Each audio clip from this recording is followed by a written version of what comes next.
നമസ്കാരം. ഇക്കഴിഞ്ഞ ലോക്സഭാ തിരഞ്ഞെടുപ്പിൽ ഡൽഹി ആസ്ഥാനത്തെ 7 സീറ്റുകളും തൂത്തുവാരിയ ബി.ജെ.പി അതേ വിജയം നിയമസഭാ തിരഞ്ഞെടുപ്പിലും ആവർത്തിക്കുമോ എന്നാണ് ഇനി അറിയേണ്ടത്. ആം ആദ്മി പുറത്താകാനും ബി.ജെ.പി ഭരണം പിടിക്കാനുമുള്ള സാധ്യത നിലവിലെ സാഹചര്യത്തിൽ ചെറുതല്ല. ആം ആദ്മിയുടെ ആരാധ്യനായ നേതാവും മുൻ മുഖ്യമന്ത്രിയുമായ അരവിന്ദ് കെജ്രിവാളിനെ ബി.ജെ.പി ജയിലിൽ അടച്ചിട്ടും മാസങ്ങളോളം ജാമ്യമില്ലാതെ അകത്താക്കിയിട്ടും കഴിഞ്ഞ ലോക്സഭാ തിരഞ്ഞെടുപ്പിൽ ജനവിധി ബി.ജെ.പിക്ക് അനുകൂലമായിരുന്നു. അതിശക്തമായ മത്സരം കാഴ്ചവെച്ചിട്ടും ഡൽഹിയിലെ 7 ലോക്സഭാ സീറ്റുകളും ബി.ജെ.പി അപ്പാടെ പിടിച്ചെടുത്തു. ലോക്സഭയിൽ കോൺഗ്രസും ആം ആദ്മിയും നേരിയ ചലനം പോലും സൃഷ്ടിച്ചില്ലെന്ന് മാത്രമല്ല, അരവിന്ദ് കെജ്രിവാളിന്റെ ഇമേജ് വീണ്ടും താഴുകയാണ് ഉണ്ടായത്. അഴിമതി ആരോപണങ്ങളും 33 കോടി രൂപ മുടക്കി ബംഗ്ലാവ് മോടി പിടിപ്പിച്ചതും അരവിന്ദ് കെജ്രിവാളിന്റെ ജനസമിതി കുറച്ചിരിക്കുന്നു. നിലവിലെ സൗജന്യങ്ങൾക്ക് പുറമെ 60 വയസ്സ് കഴിഞ്ഞവർക്ക് സൗജന്യ ചികിത്സ നൽകുന്ന സഞ്ജീവനി യോജന, സ്ത്രീകൾക്ക് മാസം 2100 രൂപ നൽകുന്ന മഹിളാ സമ്മാൻ യോജന എന്നിവ നടപ്പാക്കുമെന്നാണ് കെജ്രിവാളിന്റെ വാഗ്ദാനം. എന്തായാലും ഇനിയുള്ള മണിക്കൂറുകൾ അതിനിർണായകമാണ്. ആം ആദ്മി തിരിച്ചു വന്നില്ലെങ്കിൽ ആ പ്രസ്ഥാനം അപ്പാടെ തകർന്നടിയുമെന്ന് തീർച്ച. മാത്രവുമല്ല, ബി.ജെ.പിക്ക് ഏറ്റവും തലവേദന സൃഷ്ടിക്കുന്ന ആം ആദ്മിയെ ഇല്ലാതെയാക്കാനുള്ള അതിശക്തമായ നീക്കമാണ് ബി.ജെ.പി നടത്തി വരുന്നത്. കോൺഗ്രസ് എന്തെങ്കിലും നേട്ടം ഡൽഹിയിൽ വീണ്ടെടുക്കുമോ എന്നതും ഏറെ പ്രസക്തമാണ്. കഴിഞ്ഞ നിയമസഭാ തിരഞ്ഞെടുപ്പിൽ ആം ആദ്മി ഡൽഹി തൂത്തുവാരിയ ഘട്ടത്തിൽ കോൺഗ്രസ് അവിടെ നേരിയ ചലനം പോലും ഉണ്ടാക്കിയില്ല എന്നതും ഏറെ പ്രസക്തമാകുന്നു.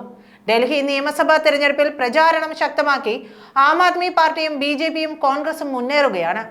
ഹാട്രിക് വിജയം ലക്ഷ്യമിട്ടാണ് അരവിന്ദ് കെജ്രിവാളിന്റെ നേതൃത്വത്തിലുള്ള ആം ആദ്മി പാർട്ടിയുടെ തിരഞ്ഞെടുപ്പ് പ്രചാരണം.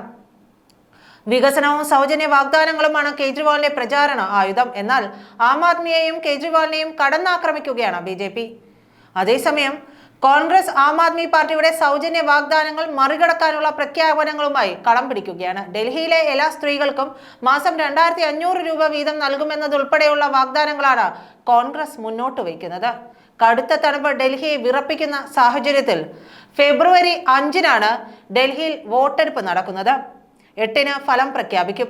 70-അംഗ നിയമസഭയിലേക്ക് ഒറ്റഘട്ടമായിട്ടാണ് ഡൽഹി തലസ്ഥാന നഗരിയിൽ ആകെ 1.5 കോടിയിലേറെ വോട്ടർമാരാണുള്ളത്. ഇതിൽ 71 ലക്ഷം സ്ത്രീകളും 2 ലക്ഷത്തിലധികം കന്നി വോട്ടർമാരുമാണ്. സംസ്ഥാനത്ത് 12 സംവരണ സീറ്റുകളുമുണ്ട്. 10 വർഷമായി ഡൽഹി ഭരിക്കുന്ന അരവിന്ദ് കെജ്രിവാളും ആം ആദ്മി പാർട്ടിയും ജീവൻ മരണ പോരാട്ടത്തിലാണ്. നിയമസഭയ്ക്ക് പിന്നാലെ 2022-ൽ ഡൽഹി കോർപ്പറേഷൻ ഭരണം പിടിച്ച സർവാധിപത്യം സ്ഥാപിച്ചെങ്കിലും മദ്യനയ അഴിമതിയും ധൂർത്ത ആരോപണങ്ങളും ആം ആദ്മിക്ക് കടുത്ത വെല്ലുവിളിയാണ്. പുതിയ മദ്യനയം നടപ്പാക്കാൻ കോടികൾ കൈക്കൂലി വാങ്ങിയെന്ന ED, CBI കേസുകളിൽ കുടുങ്ങിയ അരവിന്ദ് കെജ്രിവാളിന് ഡൽഹിയിൽ മുഖ്യമന്ത്രി സ്ഥാനം രാജിവെക്കേണ്ടിയും വന്നു. ഉച്ച അനുയായികളായ മുൻ ഉപമുഖ്യമന്ത്രി മനീഷ് സിസോദിയ, സഞ്ജയ് സിംഗ് MP തുടങ്ങിയവരെല്ലാം കേസിൽ ഉൾപ്പെടുകയും ചെയ്തു.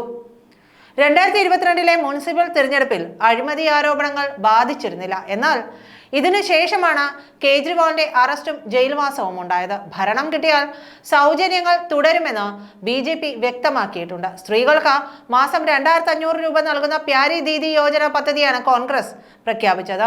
7 ലോക്സഭാ മണ്ഡലങ്ങളുള്ള ഡൽഹിയിൽ ഇത്തവണത്തെ പ്രധാനപ്പെട്ട ചർച്ചാ വിഷയം ആം ആദ്മി സർക്കാരിന്റെ മദ്യനയത്തെ ചൊല്ലിയുള്ള വിവാദമാണ്. കോൺഗ്രസും ആം ആദ്മിയും ഒന്നിച്ചു മത്സരിക്കുമ്പോൾ ബി.ജെ.പി ഒറ്റയ്ക്കാണ് പൊരുതുന്നത്. സമീപകാല വിവാദങ്ങളും സംഭവ വികാസങ്ങളും അനുകൂല തരംഗം സൃഷ്ടിക്കുമെന്ന വിശ്വാസത്തിലാണ് ഇരുപക്ഷവും. നന്ദി.